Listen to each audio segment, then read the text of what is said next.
Good afternoon and welcome to this month's webinar, a collaborative effort of the Federation for Children with Special Needs and RTSC, the Recruitment, Training and Support Center for Special Education Surrogate Parents. I'm Mary Beth Landy, the Training and Support Specialist for RTSC, and joining me today is Rachel Masson, who is the Coordinator for Recruitment for Beacon College, and today we're going to discuss the college considerations for students with special learning disabilities. Welcome, Rachel. Thank you very much. Glad to be here. Great. During the webinar, please type your questions into the toolbox and we'll try to answer them during the presentation. Past webinars are archived on the RTSC website, along with many resources on trauma, learning, and educational issues that impact students in child welfare. So welcome, Rachel. Thank you for joining us today, particularly through the lovely weather we're having in New England. So why don't we begin? Absolutely. I'll just take a moment to introduce myself. I found myself on a path to working with students with learning disabilities unexpectedly, but I think like many of us, we look back and realize that there are a lot of things in our lives that led us to this position. For the last 15 years, I have worked in enrollment services at first Landmark College and then Beacon College. Landmark and Beacon are the only two colleges in the country exclusively for students with diagnosed learning disabilities. I myself struggled with dyslexia and ADHD in high school and then again in college. So this is a topic that is very much near and dear to my heart. I, of course, an enrollment professional, but mostly I really want to inform students and their parents and advocates so they make informed choices and are successful when they move into higher education. Great. So first, just to give you a little background on Beacon College, it was founded some nearly 30 years ago by parents. So often in education, changes come as the result of parents. They had students that were struggling, but really felt they had the ability to benefit from college and wanted to establish an institution that was dedicated to working with them and understanding their learning styles. We are fully accredited, just like any other college or university in the country. The way we differ is that in order to attend, you must have a diagnosed learning disability. So it's a lot of fun, a great institution. Most of our students have a diagnosed learning disability or ADHD combination. About 19% of our students disclose a diagnosis on the spectrum. So very much reflective of the population as a whole on campus. At Beacon, we like to start thinking about the end, right? This isn't just about getting into college or surviving and graduating with a diploma. It's really about the life that our students are setting the groundwork for, building on their high school experiences, but preparing them for ideally a life of happy adults, right? And so we talk about that in terms of looking first at their sense of well-being, which is really talking about their ability to live day-to-day life, motivated to achieve their goals. Then we talk about their social well-being, making sure they have strong and supportive relationships throughout their life, and what can we do within the college setting to support them. And really, again, I apologize, I will kind of refer to what we at Beacon do, but these are goals that have been identified as being important for students no matter which college they go to. So this really is meant for any student looking at a college or university. We also talk about, of course, financial well-being. We want our students to have a strong sense of understanding of money, how it plays in their life, and the control that they now exert and how to use that control wisely. So much about college is about asserting one's own independence and doing so with a real plan in mind. We also want to make sure that our students have a community that they are connected to, that they feel engaged with, and encouraging them to think about that deliberately as they're looking at their life. And then, of course, finally, physical well-being. We need to be healthy adults, and this is again an opportunity for students to assert their adulthood in a way that's going to lay the groundwork for a healthy and happy moving forward. At Beacon, we talk about creating a life abundance, and really in terms of how our students, their experiences prior to coming and then afterwards. And what we like to remember is that our students' lives are not going to be defined by any single challenging event, that this is really just a piece of them moving forward. Research has found that there are 3 primary drivers in terms of looking at a student and whether or not they are going to thrive, cope, or struggle in school.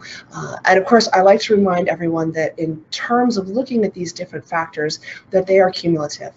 It is not a requirement that we hit thrive on all of these points, but rather that that's what we are looking for, and that they can always be reevaluated and assessed, and of course that we can make any changes necessary to helping them make sure that they find those pieces. So let's talk a little bit about what those drivers are. Mentorship is so important for students moving into college. Someone, and it doesn't have to be one person in particular, in terms of a set identified individual in terms of their role. I don't know if I'm being clear in that regard. It doesn't have to be the advisor or the counselor. It can be a person that comes into their lives in many different forms, but that mentor is someone who they can go to, and someone who they can continuously work with in an honest fashion. We find that with our students, one of the biggest challenges isn't their intent to mislead, but their eternal optimism.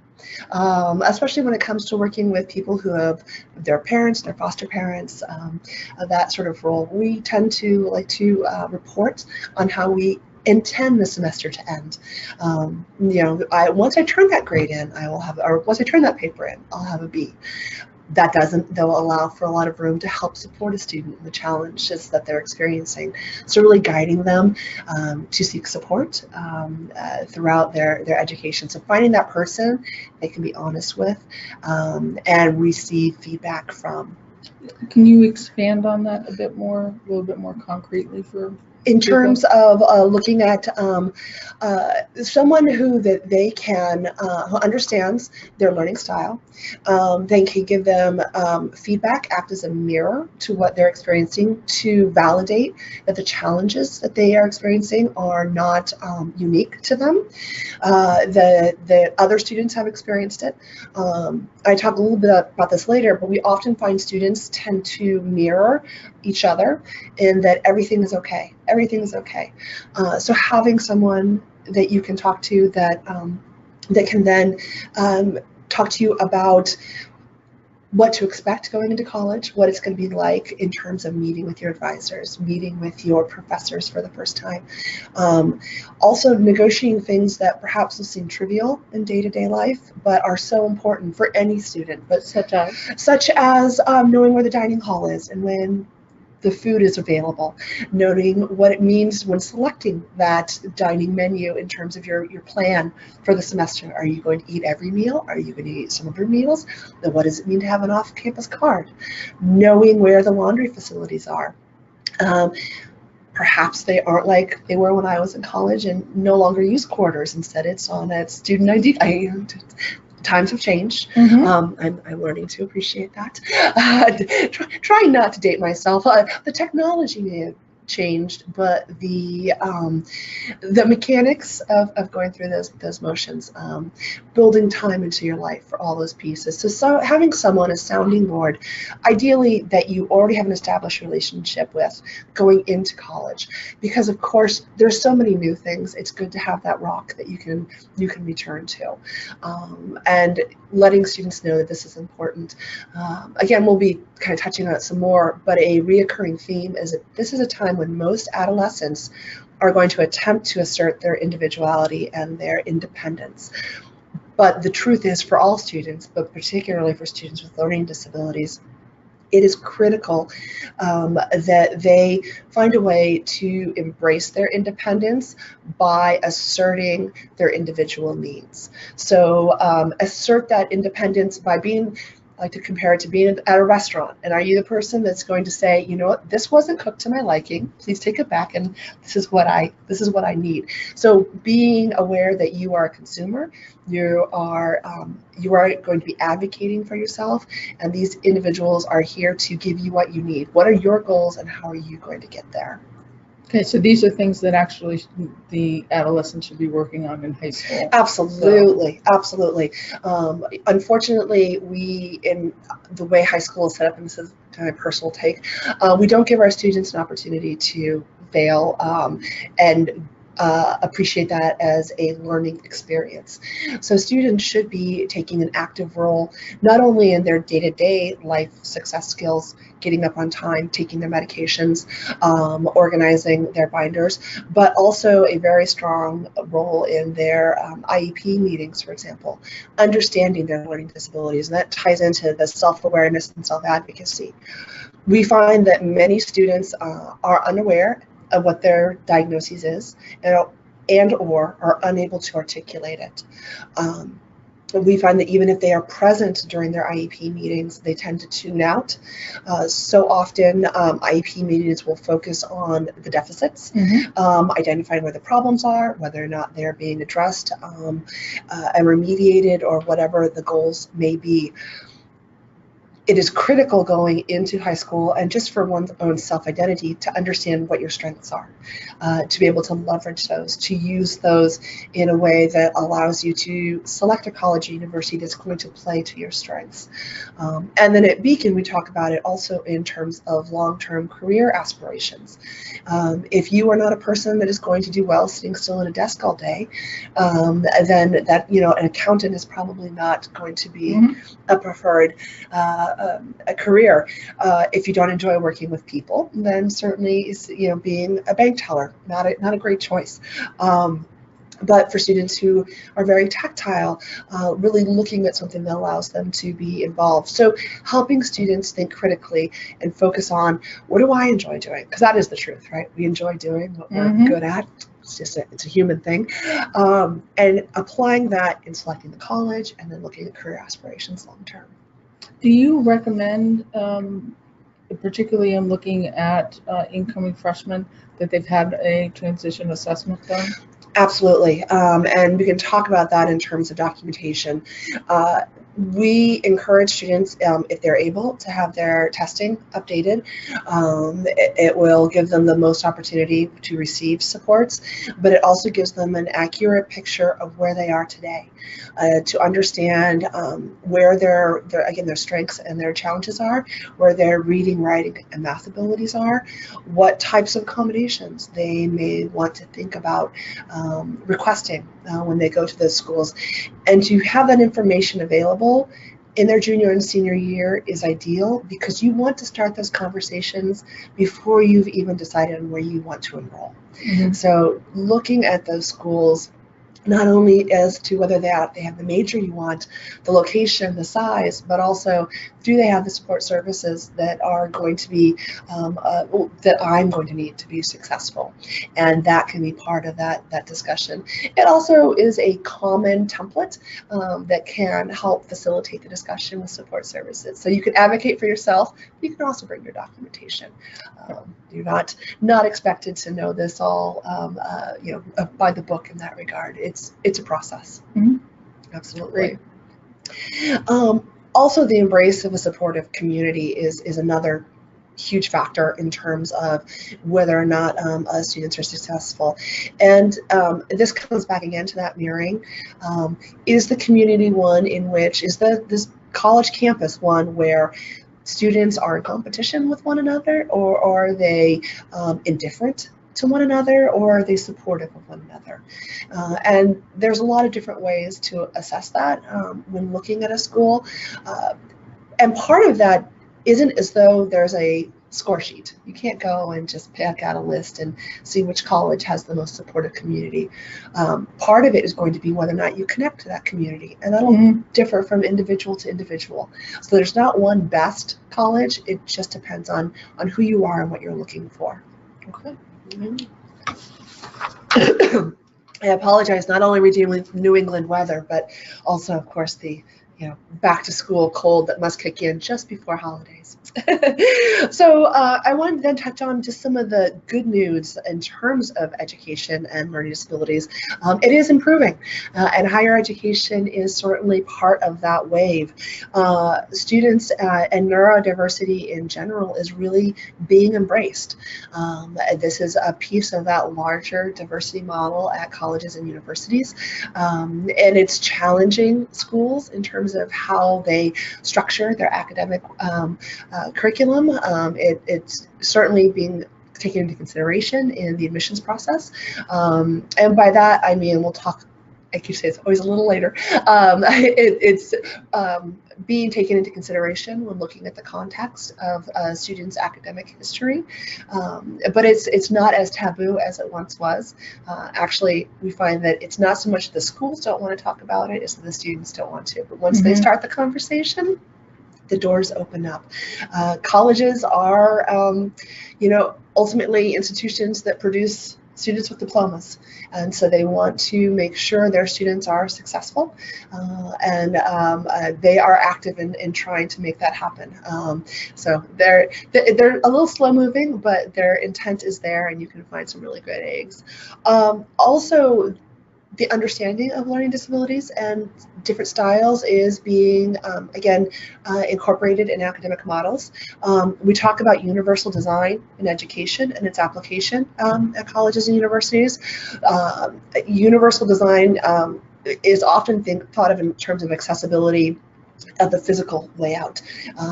So in terms of access to buildings and so on and so forth, is now being applied to education.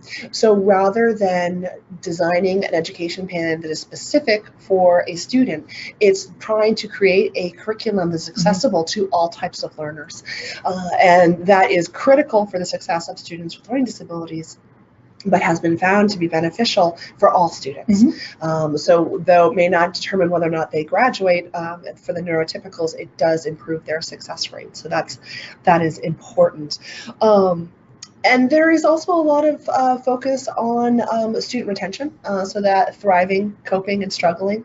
And we'll talk about student engagement. Really colleges are now focusing more on the experience outside the classroom, making sure that student affairs and academics are not acting as individual silos of information, but that they're crossing over. We're seeing a lot of implementation of high impact engagement activities, which have been shown, again, to increase the success rate of students. Can you give some examples? Absolutely, I can, if I can flip my page. Sure. That works. I talk more about later. High impact activities, and this was, you can Google it. There's a lot of great work on it by Ku. But anything from study abroad opportunities, learning communities, research projects. These are all activities that if a college is actively implementing, is an indication that they want to increase their student engagement. And these activities have been found just as a multimodal learning environment, which is the universal design practice. High impact activities are critical for the success of students who have been marginalized in the past. First generation, socially disadvantaged students, minority students. So again, they are critical for those groups to engage and have significant impact on their persistence and graduation rate, but overall improve the persistence and graduation rate of all students. So really raising the bar for everyone, which is so important. What's also important to know, and in terms of looking at colleges and considering, you know, where do I go? Where you go 15 years after you graduate, it really doesn't matter. It does not play into how you feel in terms of your success. It's not as critical in your employment. So when you're looking at schools, I always like to encourage students, sure, apply to your REACH school. And if you get in, congratulations. Frame it, put it on the wall. But then evaluate where not only can you get into, but where can you graduate from? Because ultimately that diploma will make a big difference. Where you get into college 15 years from now won't matter. That you graduated will. And that is absolutely critical. Also, you know, it really is the college graduates' purpose. They're engaged in the work. If they felt that they had professors that cared, that connected with them, that they really are getting as much from the experience as possible. It's not just about getting the grade, it's about the learning experience. Another high impact practice that is so important is internships. So that is the opportunity to not only connect with professors and to connect your academic experience, but to get that real life world experience in the process as well. So that's going to help with graduation rates, and it's also going to help with employment rates afterwards. Yeah, I think that's also beneficial in high school, that if students have the opportunity to do an internship or to turn that community service opportunities that all students in Massachusetts have to do to graduate into an opportunity that's like an internship, where they can start to develop those skills and understand what that relationship is like. It will benefit them when it comes time for college. Absolutely. Yeah, there's no reason that any of the activities we're talking about can't begin or be completely implemented in high school. You know, we have a unique opportunity that we can leverage our authority in high school more effectively. In college, we have to really entice our students. Amazingly enough, pizza is a very strong enticement. So there's definitely great opportunity in high school to begin these practices so that students can see the outcome. They can see the positive feelings they're having. Much as that build that relationship, that mentor could be someone that they're working with in the field and is an internship. That mentor, again, can come from anywhere. It's where that student naturally develops that relationship. Oh, IDEA and Section 504 versus ADA. I know that many of you are very familiar, of course, with 504 and IDEA. It's a huge transition. I won't spend a lot of time on the technicalities of it. Oops, are we good? I want to make sure I'm on the right screen. Oh, okay. Oh, I am not on the right screen. Do we have the right screen? We don't know. I can talk this one through. It's not a very detailed screen anyway. So what of course, as a student graduates from college to high school, or what screen are we on? Let's see. Good news. I think we passed that one. No? I apologize, folks, for having technical difficulties here. Oh, we did good news. I did good news. It's still on that one. Oh, can we? Oh, it's still on that one. Have you forwarded past it? I have forwarded again. Yes, there we are. Oh, we have touchdown. See, this way you know it's not all pre-recorded and it's real life. So you're experiencing this with me. So of course, as a student transitions from high school to college, they experience a whole new set of laws that most importantly moves the responsibility from the educational institution to the individual student. ADA is not as detailed, or isn't as detailed, in terms of how it is to be applied.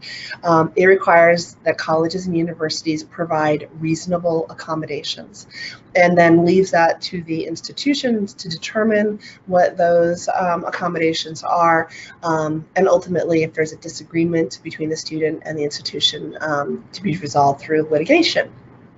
colleges and universities do not like litigation. We would prefer to act as a whole, and of course, also being research-based, we like to collaborate. AHEAD is the organization that was found. It is the Association of Higher Education and Disabilities. And what AHEAD does is to provide guidelines for us to act in a somewhat unified manner. We also are able then to share research, to collaborate with one another. Really, it's just an amazing organization and a great resource that anyone can access. And when we talk a little later about documentation, AHEAD is the organization that sets the guidelines that most schools are following. So for example, and again, we'll touch on it a little later, the 3-year rule in terms of documentation. When you look at colleges, most of them like it to be current within the last 3 years. So that is actually not a law. They can choose to set their own rules. So there's a lot of flexibility around that. But that is where that notion first came from. Okay. So, all right. So when I look at colleges, I typically think of them in 3 tiers, just because that works out nicely. There's of course a lot of gray and moving back and forth within there. And first, I would think of those schools which meet the federally mandated requirements. So they are providing accommodations. They can be very quality schools. That is not to think of them in terms of, best, worst, that sort of thing. It's simply that they have the groundwork, and that they are going to provide accommodations, but that they're not going to provide additional support that perhaps will help students build the skills necessary to make those accommodations less necessary. And I'll talk about accommodations a bit, but the next level would be schools that actually offer additional support specifically for learning disabilities.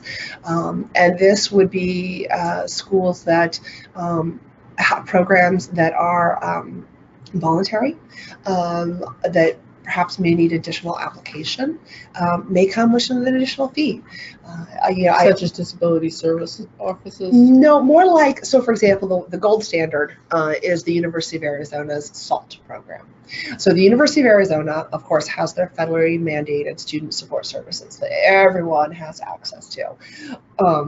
Then once a student is accepted, they can apply to SALT. And SALT provides additional advising, tutoring, and coaching at a fee. And so students then apply. Not all students with disabilities accepted to the University of Arizona may be accepted into SALT, but it is certainly something to look at. And so you'll find these schools that offer this additional auxiliary support services. The cost can be anywhere from $500 a year to $2,000 to $5,000 a year. It depends on the institution, but they do exist. And it's definitely something to consider. And then, of course, for students, could be part of their financial aid package when they're looking at attending. So it's important to know that they're available. Okay. And then, of course, there's Beacon and Landmark that are exclusive. So, at both schools, universal design education is fully implemented across the board, and that though is very, very unique. And again, it's not a tier system. That's not the right place for all students. Students need to look and evaluate what their needs are, and also know that those needs could change. A junior college may be the right first step for you, and then looking at transferring to another college. As long as it's deliberate choice, I don't think there needs to be one prescribed pathway for all students. Okay, all right. Apologies. All right. Application. So visiting campus is so important for so many reasons. And actually, I highly recommend students start visiting campuses in their junior year. Not every college that they're going to consider, but just to get a sense of what it's like to be on campus, and to give them something to really aspire to, and to get a sense of that community. when you are on campus, you really want to spend the day to see what the flow is, to meet with other students. Of course, take the traditional tour, but certainly call in advance and ask if you can meet with the disability support services. See if you can talk to students in those support services. Really evaluate how supportive of the culture is. You know, whether or not you disclose that you have a disability is up to you. It certainly is, no school is allowed to ask the question. If you provide the information to the admissions office, they are not supposed to take that into consideration during your admissions process. But when it comes to feeling that culture and that community across the campus, the admissions office is going to be the nicest place that you experience. If the admissions office isn't nice to you, I'd be really concerned. We are the sales force. We are the ones promoting the school, and we are emblematic of that culture. And so if that information is not received appropriately, and that they do not know where to direct those questions to, don't write it off. You may have someone who's new and just needs to learn a little bit, but definitely take that into consideration. Okay. Make time to visit campus. One of the questions to ask when you're talking to support services is that once a student has disclosed, how do they access supports? How do they access accommodations? That's one of the challenges, is this isn't a one-time activity. Once a student identifies, then they need to identify with every single faculty member they take a course from for the entirety of their enrollment. How easy is it to get extended time? How easy is it to get a quiet place to take a room? How well does an instructor understand alternative testing formats? Many schools now use an automated system, which can be great. Depends on the student and how well they function with the technology. But that once the system's put into place, do I just go in and push a button, and that then sends the automatic request to the faculty member for the test for this Friday at 3 o'clock in the afternoon, and then frees up the room, which you get an automated response from? Or is it all manual? And in which case, how big is that office? And how well are they able to manage those requests? So really looking at the overall staffing level compared to the students, how many students are enrolled in the school, how many students do they serve percentage-wise of that population. Also something to consider is, where is everything housed? Is there just one support services office that houses and works with all types of different disabilities? And I use that word because it's the legal word, not just learning disabilities. Or are they compartmentalized? Is the individual you're working with, what is their specialty? Are they familiar with hearing impairment as well? How much are they universalists? They're able to do everything versus learning disability specifically. Okay. And what's gonna fit best for you? Evaluate the campus too for its physical makeup. Can you get, where is that disability support service office? Is it in the center of campus, or is it in some far remote building? Are they there, just Monday through Friday from 9 to 5? Do they have after hours? Are they staff versus faculty? Typically they are staff, which is good because it means they're there during the summer. So in addition to meeting with them before enrolling, once you're enrolled, you can go ahead and set up a time in advance. Okay. Are you familiar with the ICE program? I am not. Okay, so it is enrollment concurrent programs that some students in high school can enroll in a local college, usually a community college like Bunker Hill, which is one of our neighbors here, and while they are still in high school. So they're getting credits, college credits, attending class, but still getting the support and scaffolding that they have at their local high school. So they're getting credits both directions. Is that a program that would be beneficial for more students to try, so they can try out the college experience while they've got the safety? Oh, absolutely. Especially if they're able to get feedback from those instructors about what skills they have mastered and what they might need to continue to work on. We encourage students, and we actually offer summer programs for specifically that reason, so they can see how what they are learning now can apply to their college experience, and begin to own those. We also find that a lot of students don't realize the amount of scaffolding or the type of scaffolding that is in place for them within their high school, because it's put there for them. Going into the college environment allows them to appreciate perhaps what they have experienced, and to realize what is going to be necessary moving forward, and of course to interact with those other college students as well, to understand what the challenges are, and also what the joys are. Why keep going? Because it is so critical, and our students should have those opportunities. Okay. There are also transition programs at different colleges. Is that something that you would recommend? Absolutely. Even though they're not necessarily taking courses for credit? Oh, of course, anything that can work on study skills, note taking. So often we hear from our students, oh, I did that before. Well, you also took History 101 before. You're going to take it again, because it evolves as your curriculum evolves, understanding how to utilize digital text, how to work on what the writing expectations are, being very explicit with students so that they know how important the syllabus is. That's not something that just falls to the bottom of your bag, that it is a legal document. You're allowed. No. We're not going to cover my background. No, it is so important. Understanding the hours that an instructor works, that it'll take 24 hours to get a response. Anything that can prep them, because it's a jarring experience. There's nothing magical that happens from the day of your high school graduation over the 3 months of summer until you enroll in college.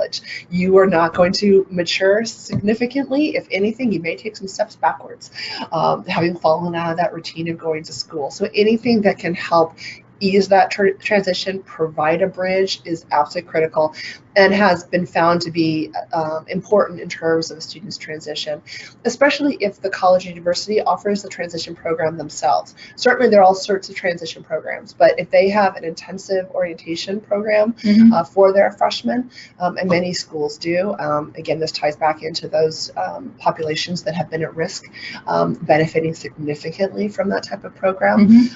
So looking for those pieces, I would be very much in support of. I think it also gives students a leg up on knowing the campus. So they're not showing up, the first day with everybody else. It's a smaller community that they're working with, that they get a chance to get to know other people and start to build that sense of community that you're talking about. Yep. And that is being found more and more often across the country. And certainly Massachusetts is emblematic of that. Okay. Oh, to disclose or not to disclose, that is the question. So my little spiel on this is that it is up to you. My important note to students and to their support is to ask why you're disclosing. What is it? What purpose is it serving? Does it provide context for academic struggles? I myself was diagnosed late. My freshman and sophomore year were not very reflective of my abilities. So that can provide some context as to why I struggled those years, but then saw a considerable increase later on. Is it because you're interested in finding out about their support services? But just throwing out there is not necessarily productive. You are a whole person. And we certainly don't want our students to be defined by their learning disability. There will be the opportunity to provide that, but decide in advance how you think you might want to be broaching that subject, because it will feel less like a bombshell if you have a plan and aren't just throwing it out there spontaneously. So really thinking about those questions, and that's true for everything when it comes to visiting campus. Think about it in advance, get excited, I've heard so many times that when you're planning for your vacation, that's actually the most fun.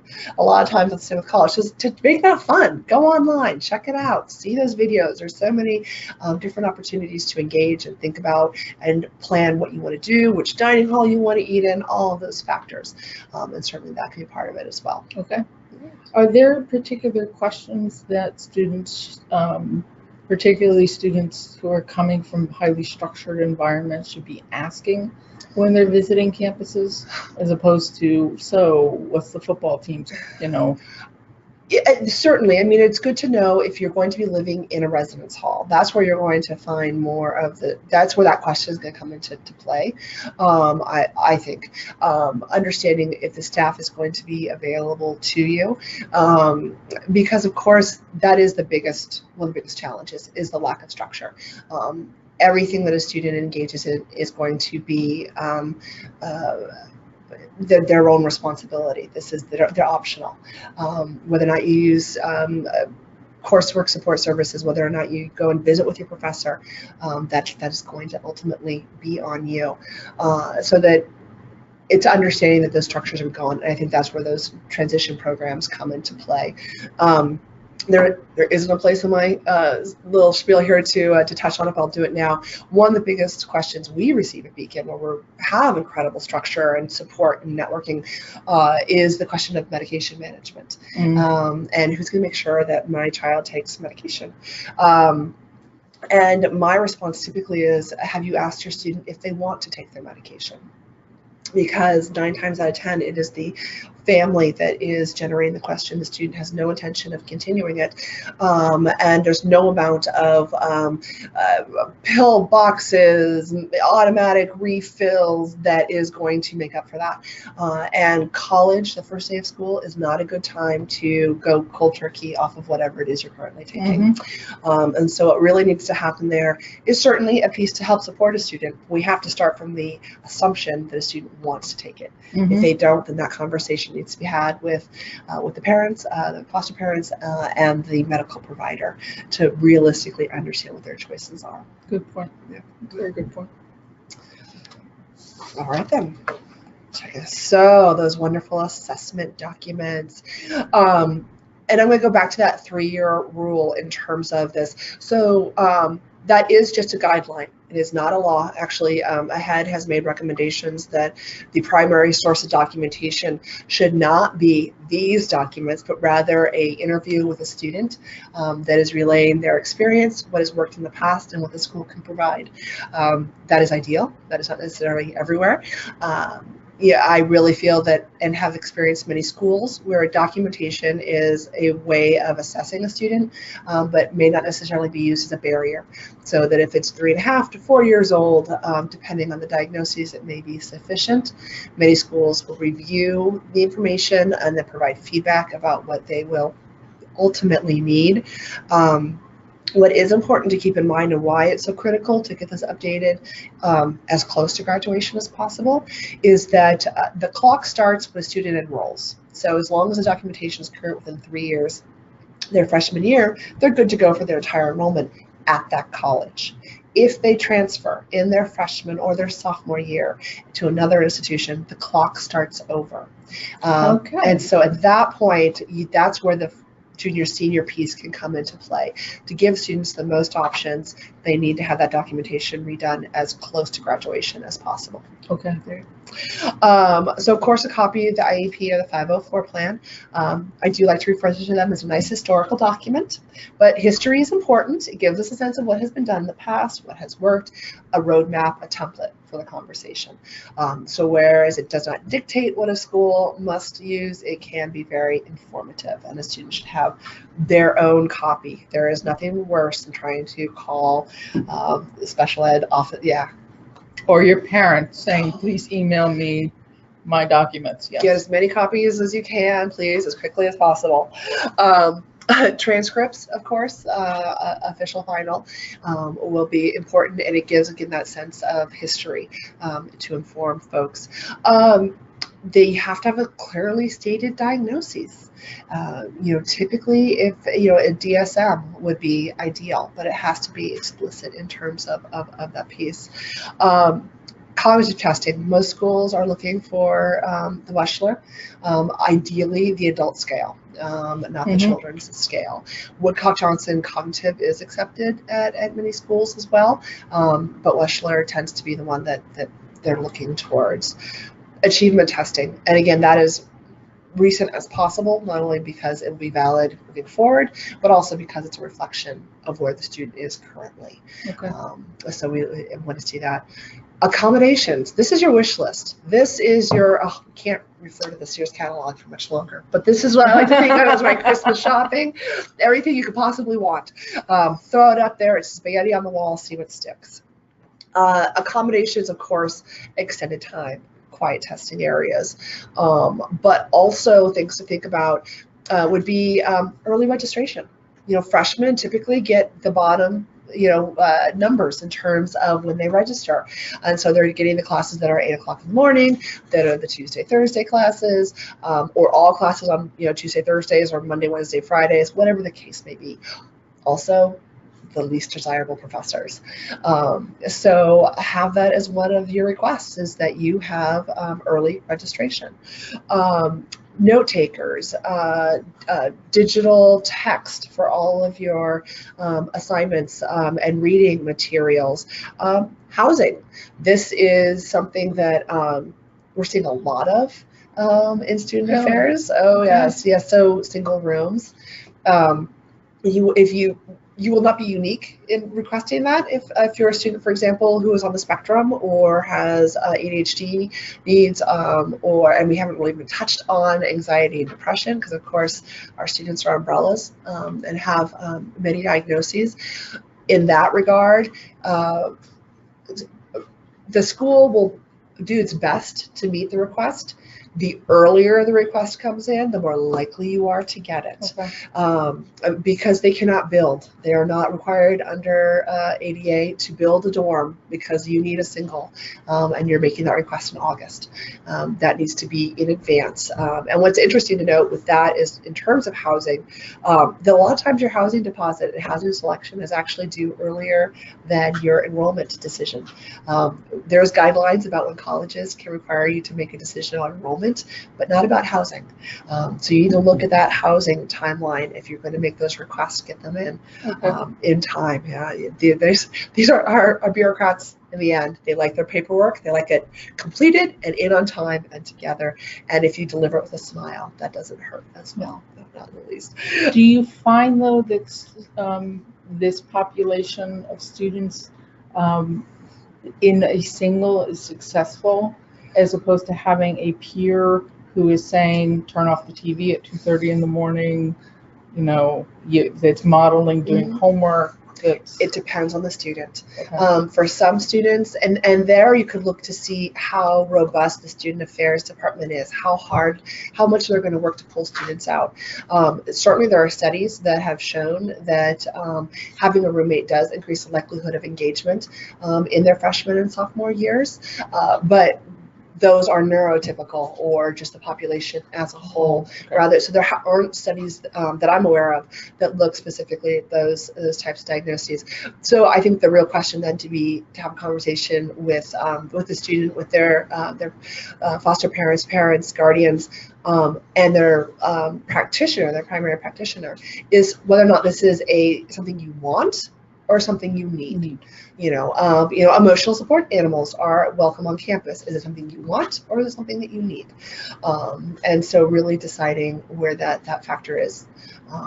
And not that you just take Fido along and then call them a emotional support animal. I'm just not even going to touch my toe in that pool. But I've got some listservs if you'd like to join that would have long conversations on that. But those are all things to consider. Again, it's spaghetti. It's spaghetti on the wall in that regard. So okay, all right. I actually have a question that I think we've been kind of touching on in the turnaround assessment, is that there are in Massachusetts students with particularly language-based learning disabilities and foreign language requirements. Yes. Don't cringe at that question. I am. I absolutely am. They like you discuss the effects on college admission for students not taking a foreign language. Oh, and that is interesting. It depends on the institution, and certainly, and that varies. It varies from institution to institution as to whether or not they will accept those waivers. I would take that as an indication of how receptive the college is to students who have learning disabilities. What is going to be the really important question is, once a student has been enrolled, are they still going to have the language requirement to graduate with a bachelor's degree? Not all schools will waive that requirement. Not all schools, of course, are requiring it, but many are. Some schools are accepting sign language in place of a foreign language, which may be a choice for a student. So yes, the acceptance is an important question, but then what are the requirements for graduation? And so it really is a two-part question, because if there can be no modification to the graduation requirements, then it's a non-starter in that regard. And so so that's really what it comes down to. Okay. Mm-hmm. I guess the hard truth. The hard truth is that the majority of students receive support who have a learning disability receive support in high school, and about 17% do when they're in college, and they're not disclosing for a variety of reasons. Again, it's that really trying to develop and assert their independence, but going back to that self disclosure and understanding, many students don't believe they have a learning disability, or that their disability is severe enough to warrant special attention. In that regard, they don't want it. Excuse me.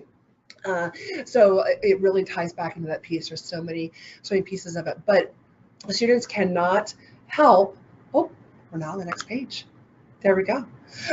Students are not going to receive supports unless they disclose. And there are professionals out there that want to. They want to help students, and they are working to draw them into their offices. So anything that we can do to just make that first connection, to walk them through that door so they know who is on the other side of it, where to find them, what they can expect, that's huge. That's a huge first step.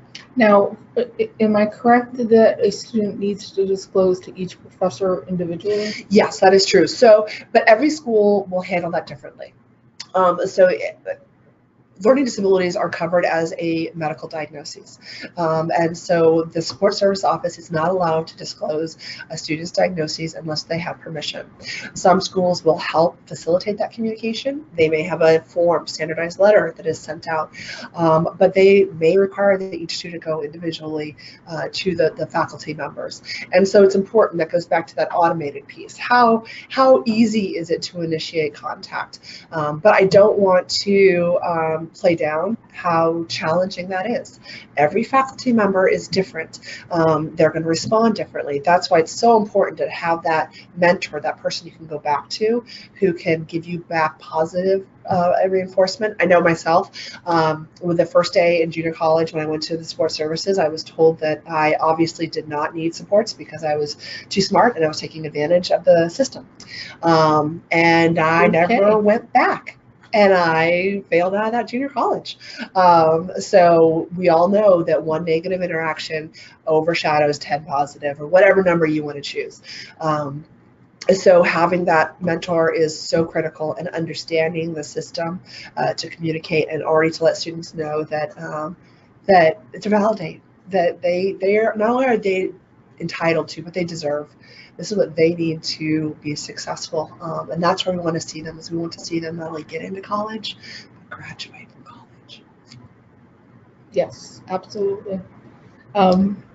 So I think one of the questions that, particularly for the kids who are in foster care and have surrogate parents, special education surrogate parents, and have struggled with having that sense of community, because they're living in congregate care facilities, how to develop that, definitely in high school, but once getting on the college campus, to find a mentor on the college campus, as opposed to just having somebody in their home community that can help. But how to develop any recommendations on how they can go about finding that mentor? Absolutely, and I think that's a conversation that would go through the support services. They're going to be able to help facilitate finding an advisor that can work with the student, not just in selecting their classes, but be a abiding support throughout their time on campus. Also making sure they're connected with counseling services as well. Starting those relationships early the support services will act as the navigator, as the guide through the college campus, and finding that person. It could also be identifying a coach, a club, or a different activity that a student is going to connect to. But support services is absolutely the appropriate place to begin that conversation. Okay, great. We are coming upon the end. I have one person who would like to know the name of the Association of Colleges that you mentioned. Yes, AHEAD, AHEAD, Association of Higher Education and, so for the A in there, Disabilities. Okay. Thank you for coming, Rachel. It's been really informative and very helpful. I think that it has provided everyone who's listened today an opportunity to be able to know where to go, and looking at students who want to be able to go to college, but may not have thought that that is possible for them to do. I think that is great, and it's been Thank you for having me. I appreciate the opportunity. Thank you. I'd like to remind everybody that you'll receive a follow-up survey, which we ask that you complete. We value this information so that you can provide everyone with the most effective information to support the wonderful work that you do in supporting children.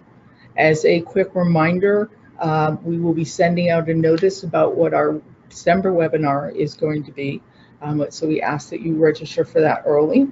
And coming up next week, we're very excited to be hosting our 7th annual Making a Difference conference called Building Villages of Support for Vulnerable Students.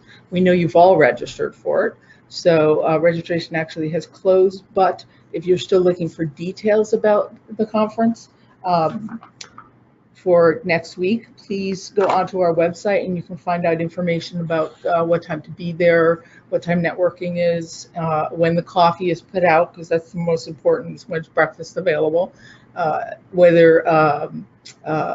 also to keep in mind for weather that we do start at 8 a.m. so that we would like everyone to be able to be there on time. So thank you for joining us today. We look forward to seeing you again in December, and most importantly, seeing you next week at the conference. So thank you and have a good afternoon.